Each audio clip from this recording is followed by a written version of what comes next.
Warning. Following article was made by Trump supporters, so don't rush to believe everything it says. Republican Greg Gianforte won Thursday's special election for the U.S. House in Montana, defeating Democratic challenger Rob Quist despite being charged with misdemeanor assault the day before. Gianforte will now take over former Navy SEAL Ryan Zink's House seat. Zink vacated the seat when he accepted the post of Secretary of the Interior in President Donald Trump's cabinet.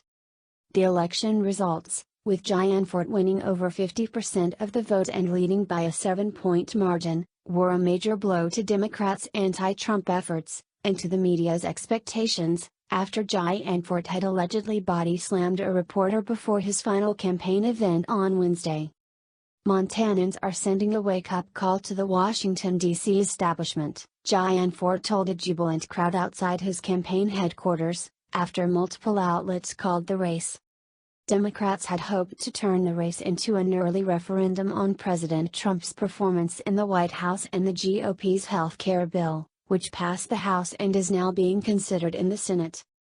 But despite national attention and considerable outside funding, as well as Trump's recent controversies in Washington, D.C., Democrats were unable to turn the anti-Trump resistance into a concrete victory at the ballot box, a bad sign for Democratic chances in the 2018 midterms.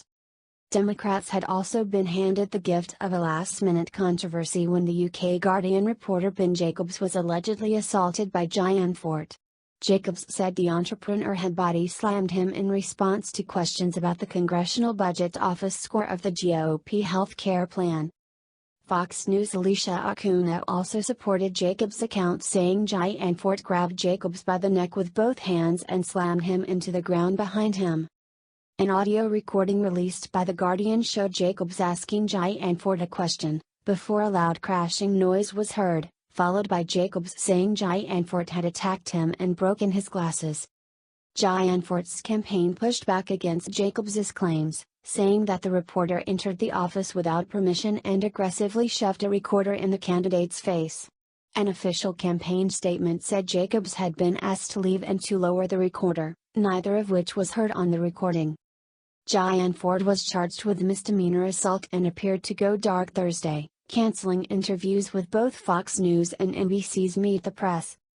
At least 3 newspapers, the Helena Independent Record, the Missoulian, and the Billings Gazette, pulled their endorsements of Gianforte, while Democrats seized on the alleged assault, with both MoveOn.org and the Democratic Congressional Campaign Committee launching ads that played audio of the incident.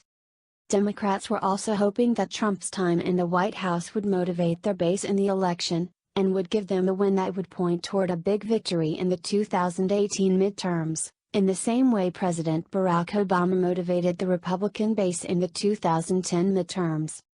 Despite all those factors in Democrats' favor, it seemed that Gianforte's win was a comfortable one. When the Associated Press called the race, Gianforte was leading Quist by approximately 7 points. In his victory speech, Gianforte appeared humbled by the recent controversy, and apologized to Jacobs for the incident that had at one point appeared to doom his campaign. "Last night I made a mistake and I took an action that I can't take back," he said. "I should have not responded in the way that I did. And for that I am sorry."